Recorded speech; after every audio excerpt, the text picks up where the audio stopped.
तो गाइज मैं हूं आयुष और आप देख रहे हैं रेसल इंडिया। स्वागत है आपका आज की इस वीडियो में जहां पे हम बात करने वाले हैं आज मंडे नाइट रॉ की। और एक बार फिर से अब सिर्फ 12 दिन बचे हैं रेसलमेनिया के अंदर और डब्ल्यूडब्ल्यू ने मंडे नाइट रॉ की जो स्टोरी लाइन है सेथ रॉलिंस की कि क्या उनके साथ होने वाला है रेसलमेनिया में, उसको बहुत ज्यादा इंटरेस्टिंग बना रखा है। आई थिंक रोमन रेंज और ब्रॉक लेसनर के बाद अगर कोई ऐसी चीज है जो कि इंटरेस्ट दिखा रही है, मतलब लोगों को बहुत ज्यादा हुक करके रख रही है डब्ल्यूडब्ल्यू के शोज से, तो वो सेथ रॉलिंस का फ्यूचर है। और अगर हम लोगों को ये बात पता है कि उनका मैच कोडी रोड्स के साथ होने वाला है, उसके बावजूद भी डब्ल्यूडब्ल्यू यहाँ पे काफी अच्छे तरीके से सेथ रॉलिंस को बुक कर रही है। और इतना इजी नहीं है गैस करना कि कब वो कोडी रोड्स की अपीयरेंस होगी, क्या होगी भी या फिर नहीं, क्या सेथ रॉलिंस रेसलमेनिया में इस बार लड़ेंगे या फिर नहीं। तो डब्ल्यूडब्ल्यू को मैं क्रेडिट देना चाहता हूं इस चीज के लिए कि जिस तरीके से स्टार्ट से लेके एंड तक वो रॉलिंस की स्टोरी लाइन की वजह से मंडे नाइट रॉ को एक एंटरटेनिंग शो बना पा रहे हैं। बाकी भी काफी सारी चीजें शो में हमको देखने को मिली हैं, तो डेफिनेटली सब कुछ हम डिस्कस करेंगे। आप लोग अपने ओपिनियंस मुझे गाइस कमेंट्स में देना बिल्कुल भी ना भूलें। ये शो बहुत इंटरेस्टिंग नोट पे स्टार्ट होता है क्योंकि सीधा बजता है यहाँ पे theme song stone cold Steve Austin का।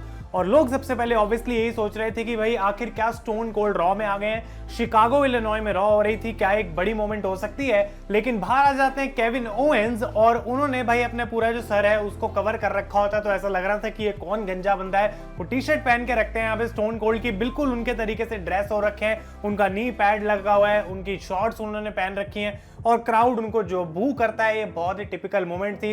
ये काइंड ऑफ वैसी चीज है जो कि एमजेएफ की तरफ से हम एक्सपेक्ट करते हैं एईडब्ल्यू, और वो चीज उन्होंने काफी बार करी भी है कि वो अपने अपोनेंट की तरह एंटर करते हैं और सारे लोगों को बोर कर देते हैं और लोग उनको जो है यहाँ पे बू करते हैं। ये एक बहुत अच्छी चीज है जो कि यहाँ पे काम करी, कमाल की मुझे मोमेंट लगी। जैसी केविन ओवेंस आए मैं बहुत हंस भी रहा था और वो यहाँ पे माइक लेके पूरी एक्टिंग करते हैं स्टोन कोल्ड स्टीव ऑस्टिन की, लेकिन उनको लोग बू करते रहते हैं। वो सारे ऑस्टिन के यहाँ पे कैच फ्रेजेस बोलते हैं, वो वॉट ट्रीटमेंट करवाने की कोशिश करते हैं, लेकिन यहाँ पे क्राउड उनको बिल्कुल भी जो है वो कोई भाव दे नहीं रहा था। केविन ओवेंस यहाँ पे ऑस्टिन की तरफ से ये बात बोलते हैं कि कैसे भाई मैंने चैलेंज तो एक्सेप्ट कर लिया है ओवेंस का, लेकिन अब मेरे को पता नहीं है कि मैं करूंगा क्या, क्योंकि मेरी बहुत बुरी हालत होने वाली है रेसलमेनिया में। लोग उनको फिर से बू कर रहे हैं और यहाँ पे ऐसा लगता है कि Kevin Owens at the end beer पीना चाहते हैं, सेलिब्रेट करना चाहते हैं, उनको कैन फेंक के दिए जाते हैं, लेकिन यहाँ पे एक्चुअली में वो कैच नहीं कर पाते। और इस सेगमेंट के बीच में भी एक बार फिर से ऑस्टिन का थीम सॉन्ग बजता है और लोगों को ऐसा लगता है कि इस बार तो डेफिनेटली स्टोन कोल्ड ही आएगा,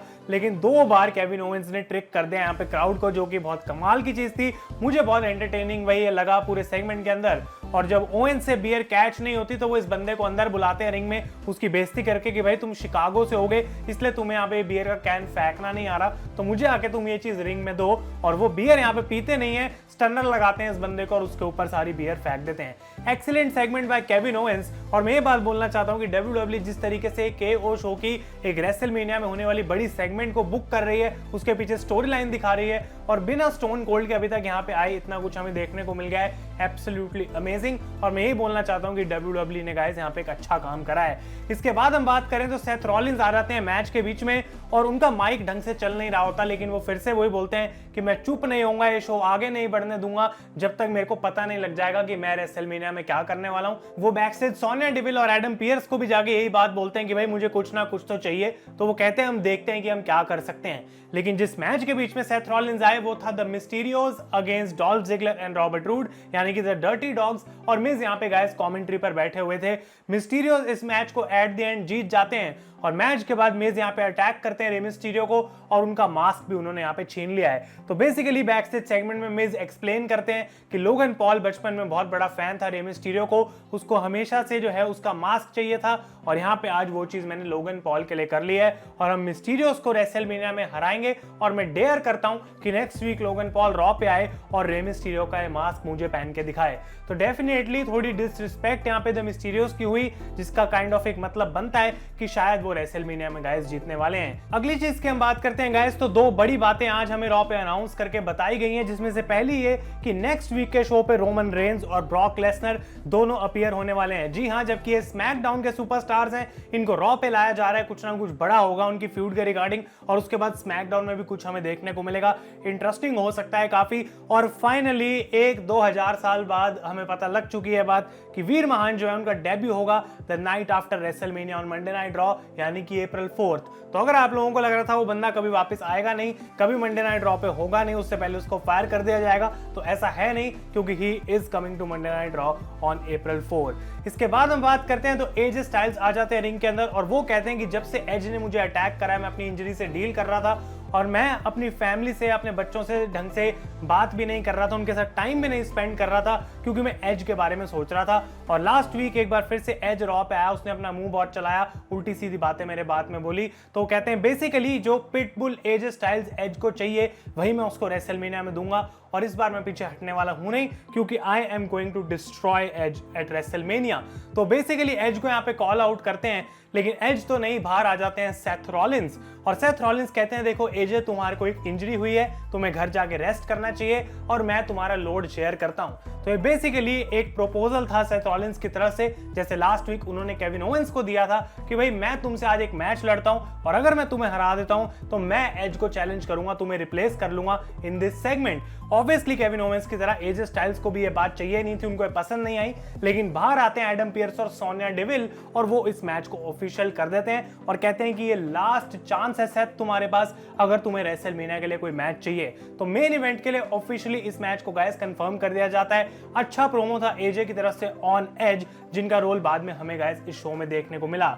अगली चीज की हम बात करते हैं गाइस तो बैकस्टेज कार्मेला और जेलिना वेगा की सेगमेंट देखने को मिली जहां पे उनके बीच में बहस हो जाती है, वो ब्रॉल करना स्टार्ट कर देते हैं क्योंकि ऐसा लगता है कार्मेला सीरियस नहीं है कि अब टैग टीम चैंपियनशिप का मैच जो है वो फेटल 4 वे बन गया है। इसके बाद शेना बेजलर और नटालिया की टीम हराती है रिया रिप्ली और लिव मॉर्गन की टीम को और मैच में यहाँ पे कार्मेला पूरे समय रिंग साइड पे कोरी ग्रेव्स से बहस रही थी और फिर मैच के बाद जेलिना वेगा और वो दोनों रिंग के अंदर होते हैं और उनकी वापस में दोस्ती हो जाती है। तो वो अटैक करते हैं यहाँ पे सारी टीम्स को और ऐसा लग रहा है कि जो उनके बीच की ब्रॉल थी वो सिर्फ एक स्मोक स्क्रीन थी, धोखा था जो कि बाकी टीमों को लग रहा था ताकि भाई उनको लगे कि टैग टीम चैंपियंस के बीच में कुछ गलत चल रहा है, लेकिन गाइस ऐसा यहाँ पे कुछ है नहीं।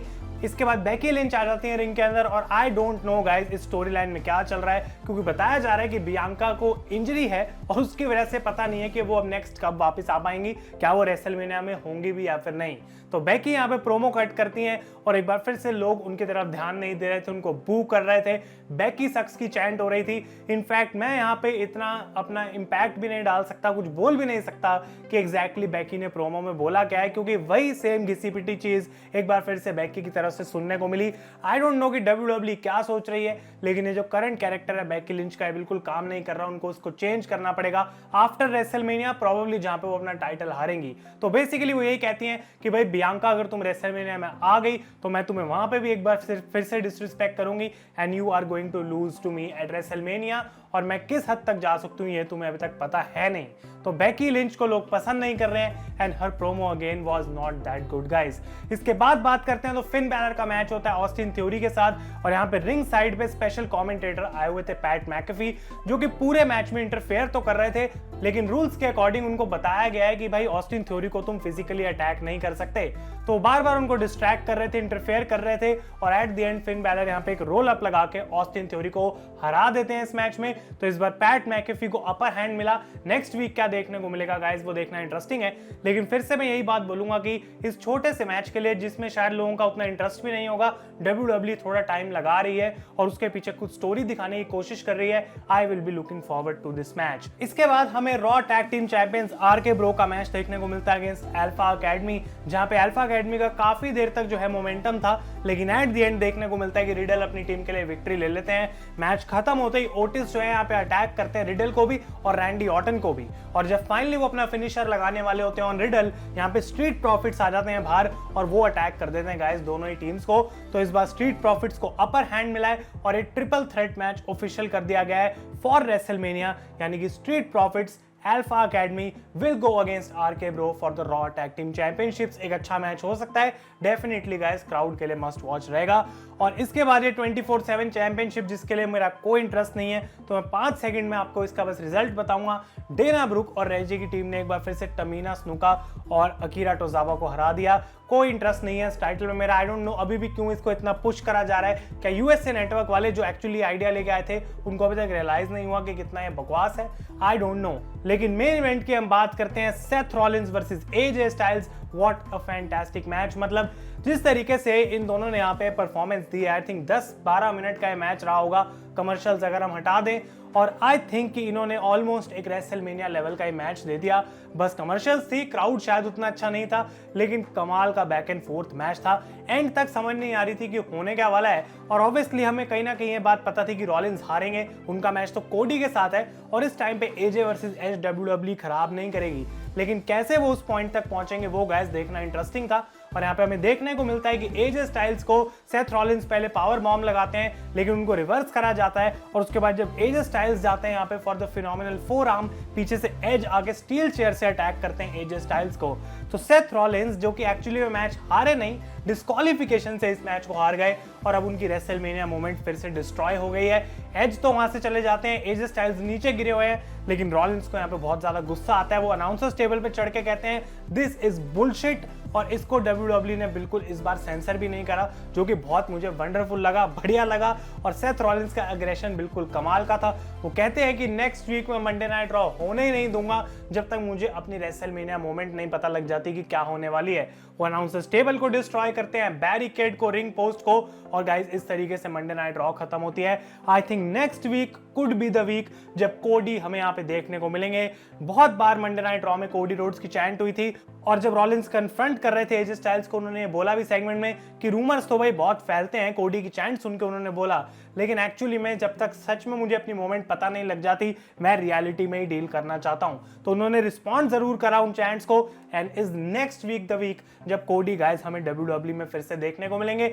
आप लोगों को ओवरऑल शो कैसा लगा आज का मुझे कमेंट्स में जरूर बताएं, और अगर रिव्यू आपको पसंद आया वीडियो को लाइक करना ना भूलें। तब तक के लिए thank you so much for watching. मैं हूं आयुष और आप देख रहे हैं रेसल इंडिया।